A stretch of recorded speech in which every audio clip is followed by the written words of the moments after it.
This is our presentation about the MCAT 2015, and hopefully people are able to hear me. We're going to talk a little bit about the exam, preparing for the exam, and then what's new with this exam as opposed to the older version of the exam. This presentation is going to be recorded and posted on the YouTube channel for folks who want to review it later. So this presentation is for applicants who are applying to medical school for MD or DO programs, and then also for people who are applying to podiatry programs. Sorry. All right. So MCAT.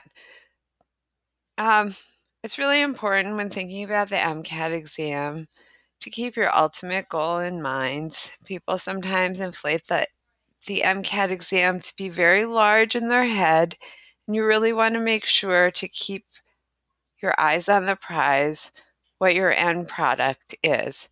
So to this effect, if you close your eyes and imagine the MCAT as a visual image, what do you see? Well, here's what many people sort of think of when they think of the MCAT exam. We're looking to change that visual, though, and think about the MCAT exam more as a step on your way to your ultimate goal, which is towards becoming a physician. So why is preparing for the MCAT so important? It's very important, obviously, as you know, in gaining admission to your top choice medical school program and keeping all of your options open so that when you're choosing a school, you are choosing a school based on criteria that are important to you, not choosing a school based on your MCAT exam score. The other thing to really keep in mind is that the MCAT prepares you for your first 2 years of medical school. So for that 2 preclinical years of training, reviewing all of the information from your science classes gives you a solid foundation from which to build. And this is part of the reason that they have decided to add new sections to it, like biochemistry, psychology, and sociology, because what they have found is that students who begin with a more solid foundation in biochemistry and in the sciences do better when they are in the first 2 years. So as you guys know, admissions officers are looking for applicants with the right combination of academic competencies and experiences. They want to see a range of data about applicants, and part of that data that they are looking for is an MCAT exam score.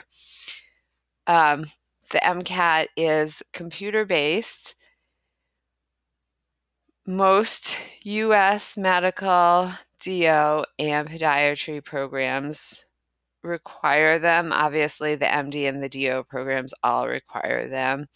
The Canadian programs also require them, and then most offshore programs that U.S. students would apply to also require them. So programs in Ireland, Australia, the Caribbean also require an MCAT score. So they are an important component of your application. They're not all of your application, so they're not the entire picture. In order to prepare for the MCAT, you do need to take a number of science and other courses, so general chemistry, organic chemistry, physics, biology. Biochemistry is now on the exam, and at Northeastern you need to take genetics in order to be eligible to take biochemistry. Psychology and sociology are on the new exam, and the behavioral health section is about 60 to 65% psychology, 30% sociology, and then 5 to 10% biological bases of behavior.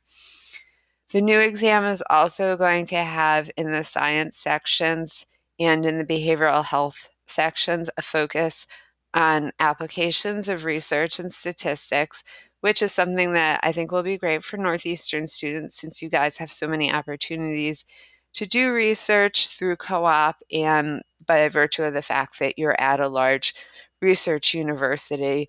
So having lived the research process will help you with the MCAT. You will also need other courses for admission. So this is not an exhaustive list of everything you need to take. This is your list of classes for the MCAT exam. When you're studying for the MCAT, it's always important to start with the AAMC resources first. So the AAMC is the Association of American Medical Colleges. They are the ones that write the exam, and so they are the ones who know best what content will be on the exam, anything about changes, anything about score scales or interpretation of the exam. They are going to be your first and best resource, so you always want to go to them first. Most of the resources do have a charge, so you do have to pay for them, but it's a smaller fee, so it's an administrative fee. To pay for the program, they're not a profit, they're a nonprofit organization, so they're not looking to make a profit off of the money that you pay. They're just looking to pay the expenses of it. So I definitely recommend the official guide to the MCAT 2015, looking at what will be covered on it and then making up a folder for each exam section, putting together folders for yourselves of notes and lectures and problem sets, materials from when you took the courses at Northeastern. I also recommend reading complex material, so getting a subscription to the New York Times or the online section of the New York Times, The Economist, science journals. It's really important, though, with the reading materials that you don't just read the science sections, also read things related to arts and humanities, social sciences, read the literature reviews, read sections that are about things outside of what may be your comfort zone, because the critical thinking and analysis section is not going to cover science topics. It's going to be on arts and humanities. And finally, make sure to study first and then do practice problems.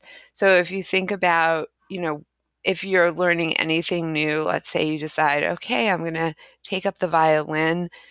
If you were to just go and buy a violin and start practicing yourself, you could practice all you want, but if you don't know how to hold the bow and which is the correct note, you're not going to get much better. So the first thing you have to do is figure out a few basics and figure out, okay, how do I hold this thing and what are the different notes and how do I play it?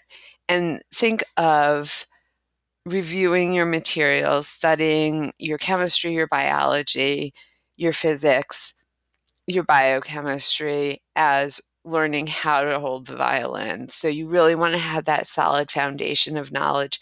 Then you do practice questions. So you definitely do have to do practice questions in order to really become comfortable and familiar with how to answer the questions. There are some people who have said, I did some practice questions initially just to get a sense of how I need to study that material, and that's fine, but don't just do practice questions. Also do a review, really solid review of the material. So here's a few good resources about the test itself. There are some content outlines that the AAMC has put together. There's an official guide. Right now, there's only one practice test posted on the AAMC website. They are saying that there will be at least one additional test by April. And then there are some resources about what exactly is on the exam. So these are good resources to go to, and there are links from these. Khan Academy has put out a bunch of different resources for what's on the MCAT exam. And then additional, there's a crowdsourcing site that's MedEd Portal that will have resources that you can go to actually learn material. And then in addition to that, there are other like test prep companies, and we'll talk about that in a moment. So in terms of a study plan, you'll find a lot of self-study plans out on the internet. It's fine to do a self-study. It's fine to do a test prep. You really just need to decide what's going to be best for you. Um, with a self-study plan, look around on the internet, look at what other people have done. There are a lot of programs out there. Think about what's going to make the most sense to you. You'll definitely want to start with a self-assessment, go over materials, see what do you know the most about, what do you know the least about, put together a study schedule, and then you want to start from your weakest areas so that you spend initially enough time to really go over that material and understand it so you can come back to it in the end when you're really understanding it and do a final review of it. Study from all 4 sections most days. If you feel like I'm not really good at studying from all 4 sections, at least study from all 4 sections at the same time. Don't just study chemistry and then be done with chemistry and then just study physics. The problem with doing that is that then you've studied chemistry and it's 3 months ago and you have to come back to it and it's not fresh in your mind. So make sure that you're going back and forth and you're not at any point putting the material so far back that you don't remember it and you have to go over all of it again. And the study group is a really good use of some of your study time, though don't plan to have all of your study time be in a study group. A very common question is, should I take a test prep class? That's a really individual decision.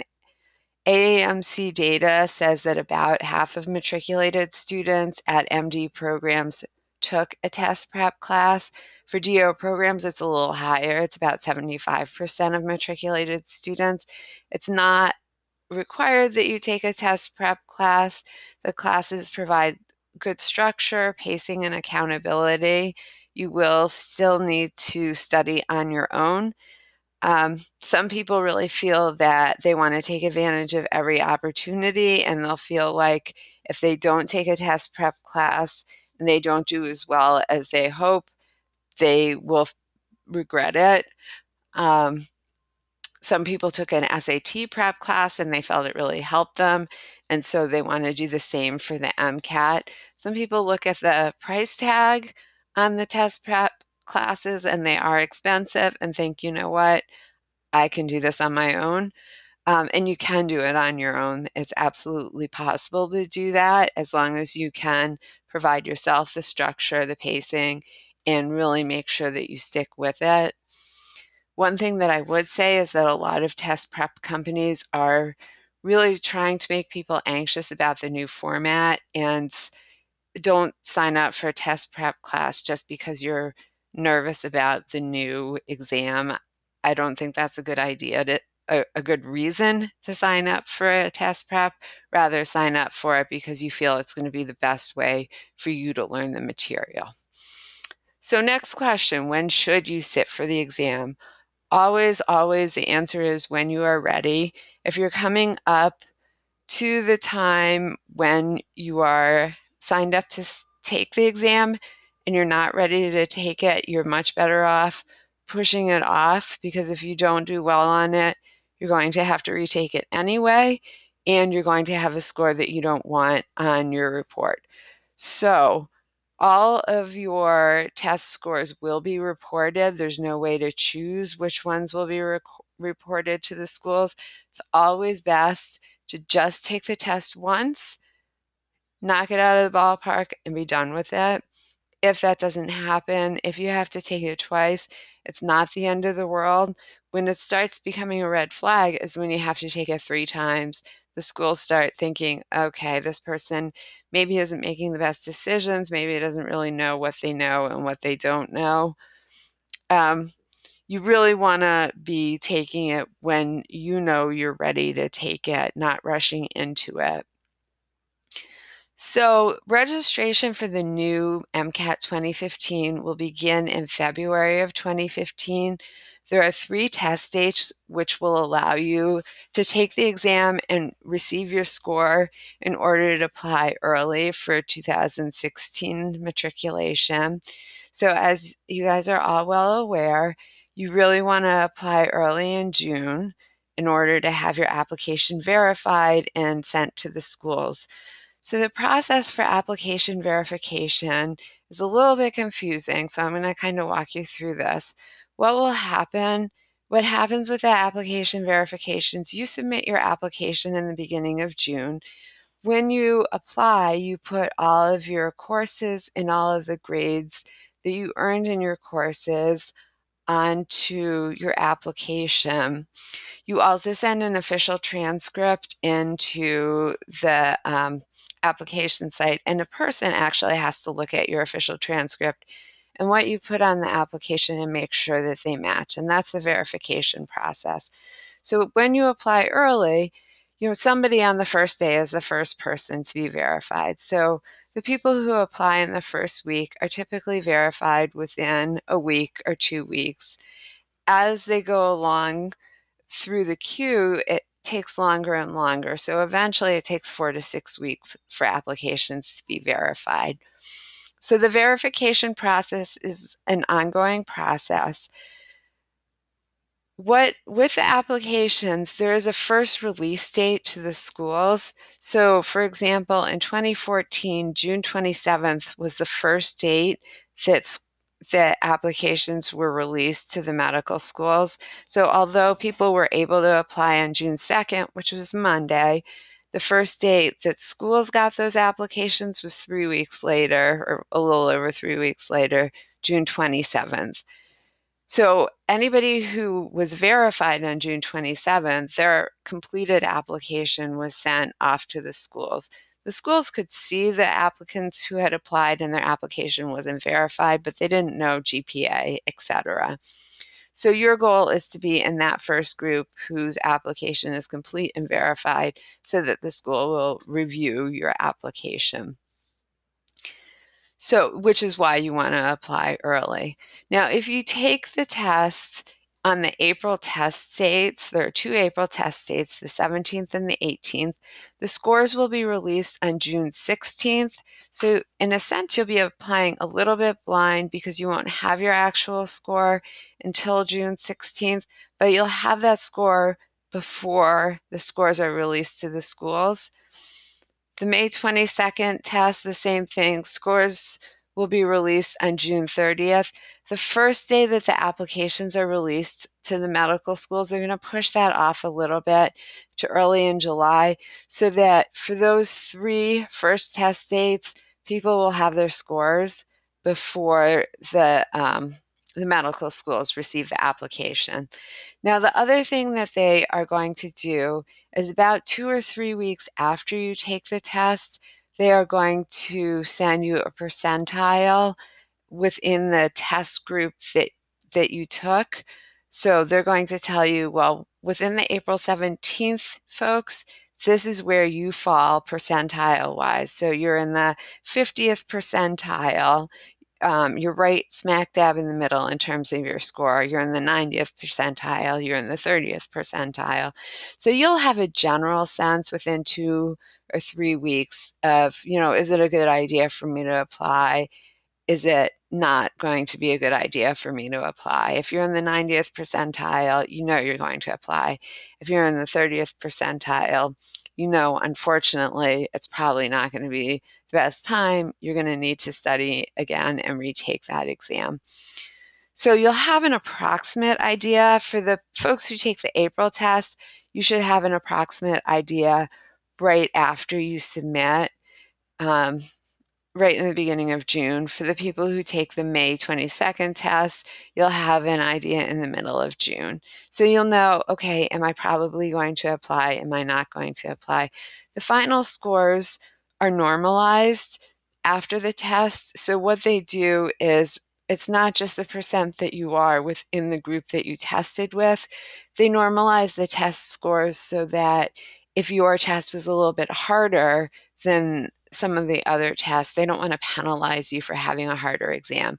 So if your test is a little bit harder and you scored in the 30th percentile of everybody who took the test, maybe you're in the 34th percentile of all test takers overall.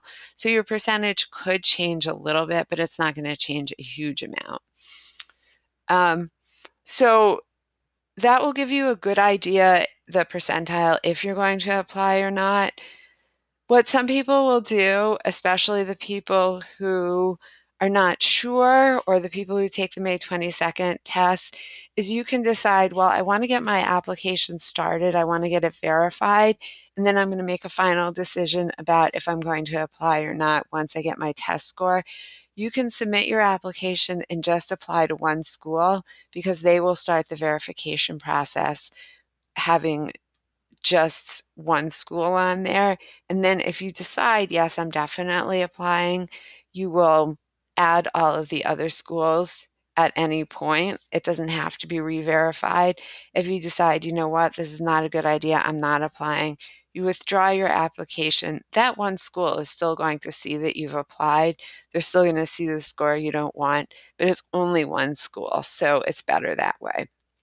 So that's a little bit confusing, and that's definitely something that you can come and talk to myself or Dr. Begley about if it happens that you have questions about it.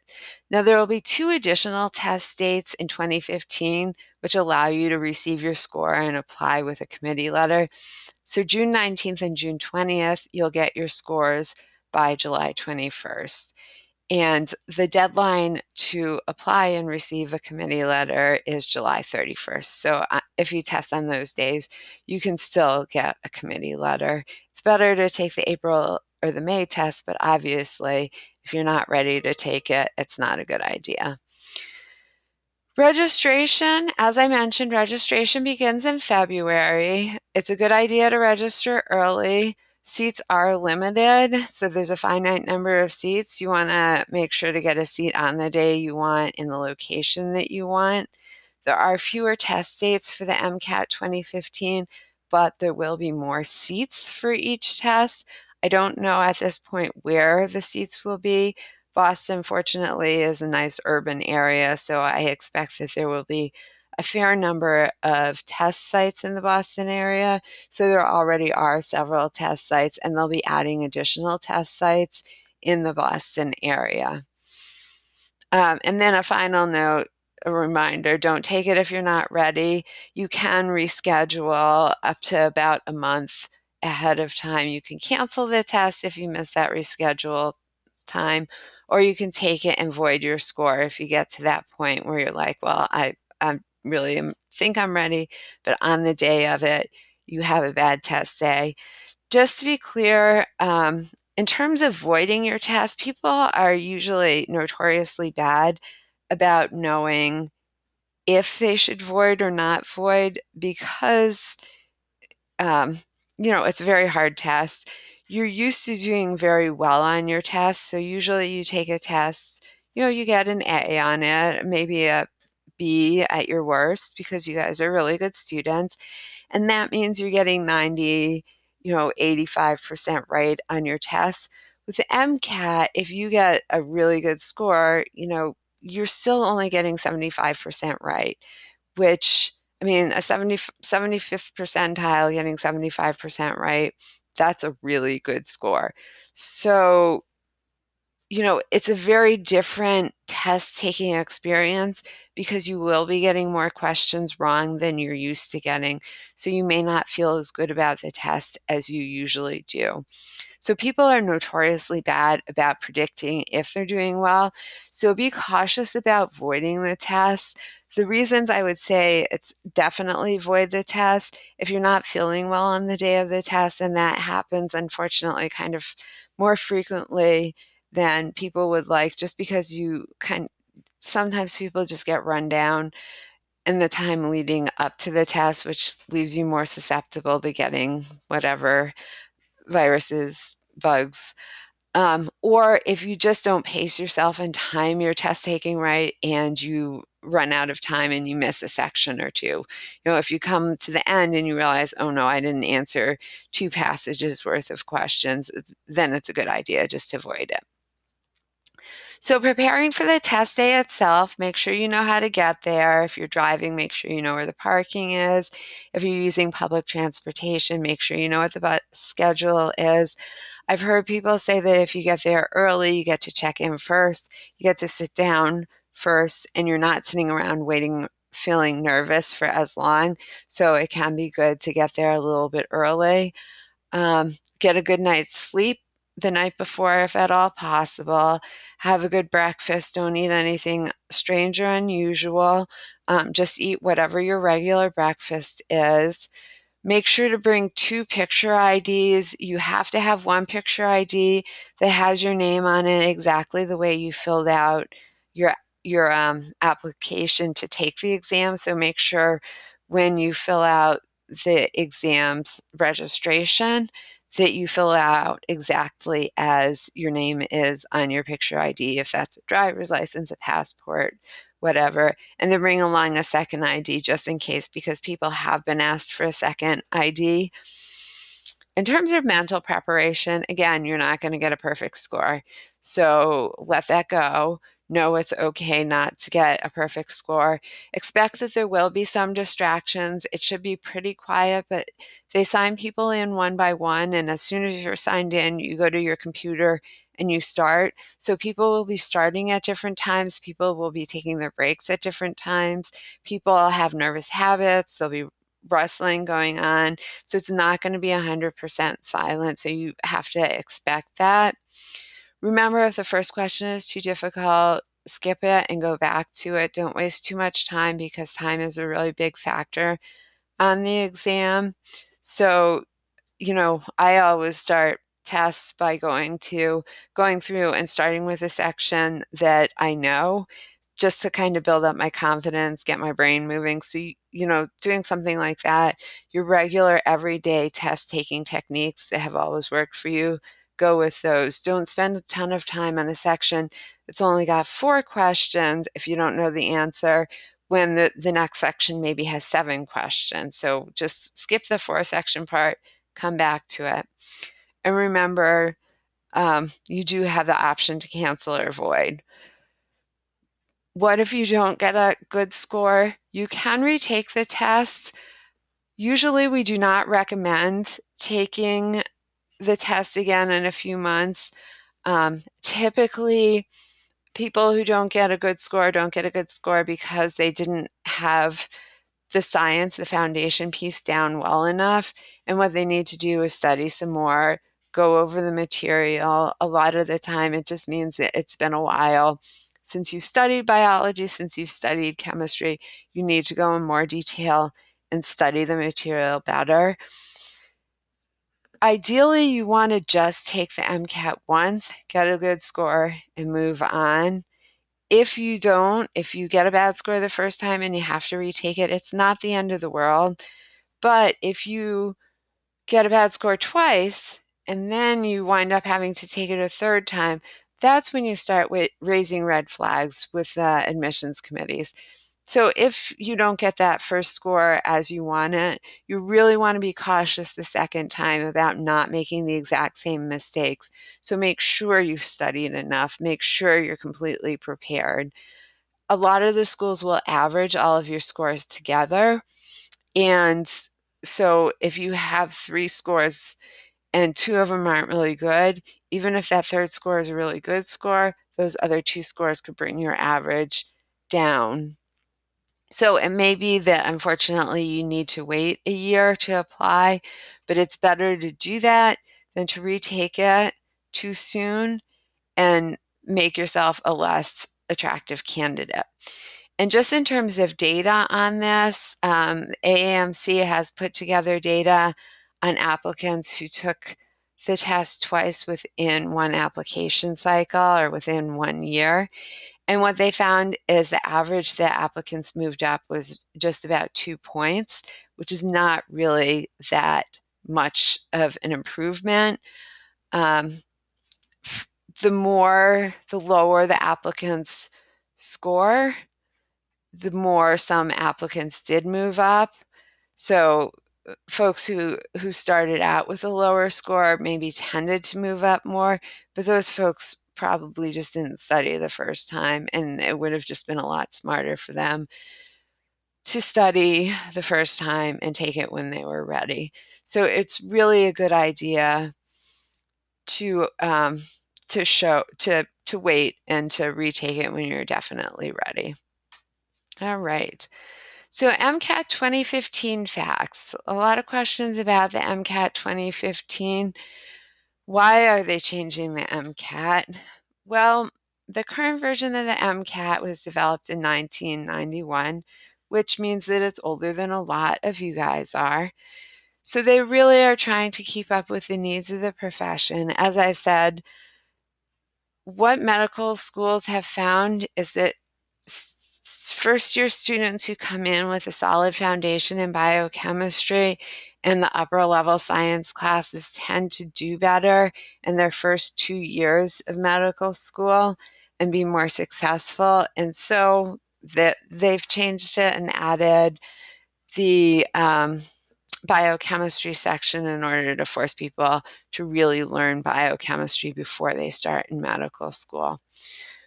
They've also realized that you can be the best diagnostician in the world, but if you can't relate to people or you don't understand where people are coming from, the sociology behind people's actions, then you're not going to be able to help your patients. So they've added the behavioral health to make sure that future physicians do have some understanding of psychology and sociology. In terms of what's changing, there will be 4 sections instead of 3. There's an addition of behavioral health section. Biochemistry is officially added. There was formerly some biochemistry. The verbal section is going to be social sciences and humanities only, which means removing the science passages, and there's going to be an application of research included. There will be more questions and the test will be longer. So it's 6 hours and 15 minutes of test time, the total day with the breaks and all of the reading that you have to do and agreeing to everything that you have to agree to when you first sit down is about 8.5 hours. So it's a long day. The MCAT 2015 does have a lot of advantages for Northeastern students and alums. One thing is that there are more questions and more time per question. So each question is a smaller percentage of the overall score. So if there's one question that's on material that you just didn't happen to study, well, it's a smaller percentage. It has a smaller impact on your overall score. The second thing is that you do have more time on each question, so it becomes a little bit less of a sprint and more of like a middle distance run. So it's slightly less time dependent. That's particularly important for the verbal sort of critical thinking section, which has always been really time dependent. And the focus on critical thinking and application of research is going to be a really good improvement for Northeastern students and alumni because you guys do have so much experience in the real world, and that really helps you in terms of thinking about material because you have that practical experience. And so I think that's really going to help for Northeastern students to improve their scores on the new MCAT. So finally, here is a copy of the score report. This is a sample score report that they put together. So each section is going to be scored from 118 to 132 with a midpoint of 125.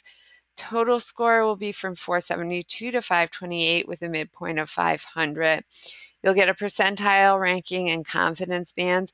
And what the AAMC is trying to do is they're trying to get the medical schools to look at applicants from the 500 mark and above. So anybody who has a 500 or higher is in the top 50% of applicants or of test takers. The AAMC really wants to encourage the medical schools to consider all of these applicants. I don't know if that's what the medical schools are going to do. Medical schools have always had their own format for considering who they're going to consider. So I think that they will, make their decisions on whatever criteria. Probably in the beginning, they will, to a certain degree, look at the percentile rankings. I don't know what the new score that they're looking for will be. But hopefully to some degree they will consider anybody from a 500 and better. The data shows that anybody who has a 500 or the equivalent of the top 50% for the current exam who goes to medical school tends to be successful in medical school and then go on to be successful in passing their boards and be a successful physician.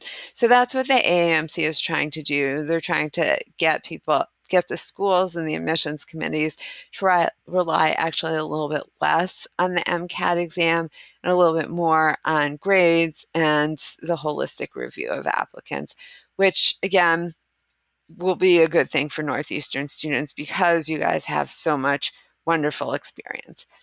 So this is an overall view of the MCAT.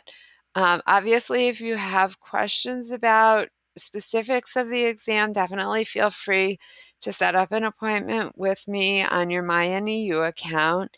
And I look forward to talking to everyone in the future about it.